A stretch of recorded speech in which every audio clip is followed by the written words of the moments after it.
I really admire Kareem and Kareem's career and what Kareem overcame.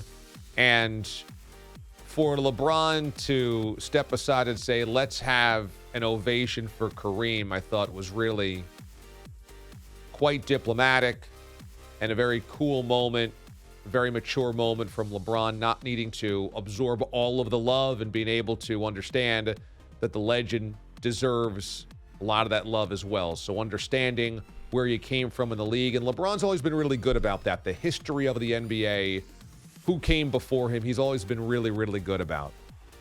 In terms of the record, the compliment here is that LeBron, A, is not a score-first, score-only type of player like Kareem was or like Wilt was. You know, those guys held the all-time scoring record before LeBron, and Kareem's not known as a great passer. Wilt never passed the ball, was never a distributor. LeBron was. LeBron is far more than just a scorer. So for LeBron to also be the scoring king is an amazing accomplishment. Number two, the longevity. I mean, LeBron's been doing this for 20 years, and he's doing it at a really high level. And so for LeBron to reach what felt at times to be unreachable and do so, and he's still got good basketball left, is amazing. I mean, Kareem was the same way. He passed Wilt in 1984, and he still had 4 seasons to go. For LeBron, I'm not sure he has 4 seasons to go, but obviously the record was higher. Kareem had an extra 4 years to kind of put it into orbit. LeBron passes him, and LeBron's still going. So that's an incredible testament to his longevity, to his health, how he takes care of his body, his durability. It's amazing. Does the record make LeBron the greatest player ever? Look, not necessarily, but if you're arguing Michael versus LeBron, this is always the way that I've looked at it, or at least I have in the last couple of years. LeBron's the greater all-around basketball player than Michael. He just has been able to do more.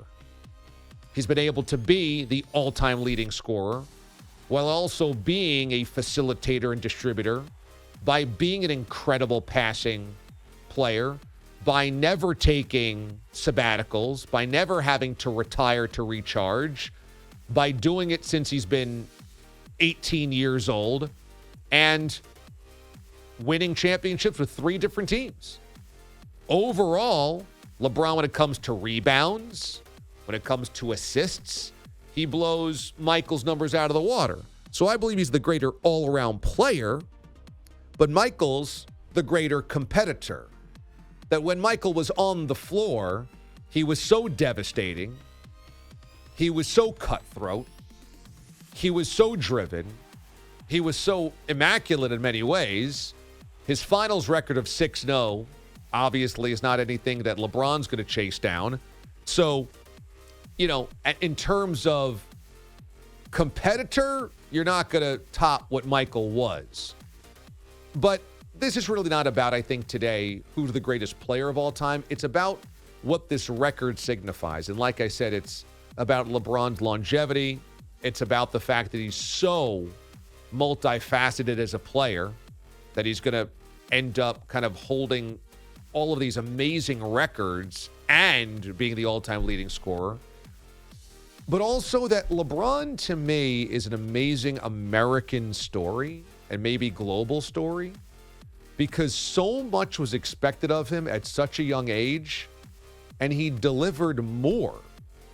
When he's on the cover of Sports Illustrated as a high school sophomore and is said to be the chosen one, at that point in time, if you were to say, well, does that mean he's the all-time leading scorer in NBA history? You'd be like, well, no.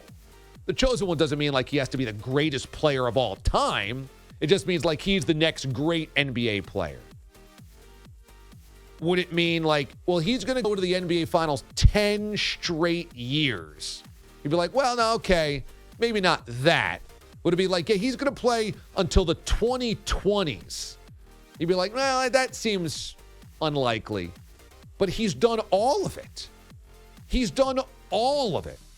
And it's just nearly unfathomable that he did all and more of what he was pegged to be in high school.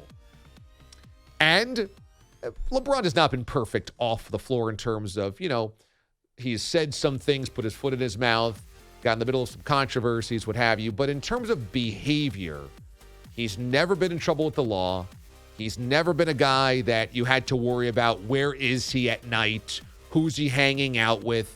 LeBron, for a guy who was a, quote, child star, never fell into the trappings of drugs, of alcohol, of crime, of getting burnt out, of just being an overall jerk.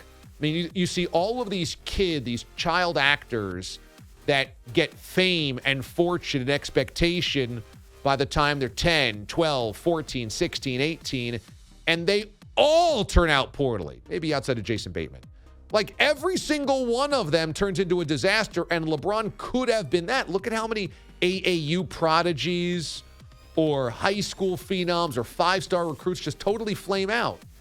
And LeBron, for 21 years since he's been on our map, 22, 23 years, has done everything and more. I mean, that just, to me, is kind of mind-boggling. And I remember thinking this when he won his first championship in Miami. When, 10 years into his career, you're like, wow, he did it. He was the chosen one and he did it. And that's like more than a decade ago. That, to me, is kind of staggering, his continual brilliance. And I think the one thing that might mark this down a little bit is that it happens in a loss. And what does it matter? I mean, those things don't really matter. Did Hank Aaron win that game when he hit 715? Did Emmitt Smith and the Cowboys win that game when he goes over the all-time rushing record? I mean, who knows? But that LeBron now, at the end of his career, is playing for a team that's so irrelevant in the playoff standings. I mean, we talk about the Lakers a lot, obviously. There's a lot of drama around Russell Westbrook and AD and the health and all that, and who's going to get fired, and Frank Vogel, who's the next head coach. Rob Pelinka, is he doing the right thing? LeBron's pressure on him to win. But it's just too bad that at the end of this career, when LeBron was always in the middle of, you had to go through LeBron to win a championship. It's just too bad that now, for the last 3 years, the Lakers are just total non-entities. And that kind of diminishes this a little bit because, when Kareem hits the mark in 84, that's a Lakers team that's in the middle of a dynasty. That's the Lakers right smack dab in the middle of Showtime, and they're winning everything. And LeBron does it, and it's like, oh, yeah, you guys are the 11 seed. Well, you might be in the play-in game. So that's a little bit of a bummer. But anyway, last night, really cool moment, and it has been crowned.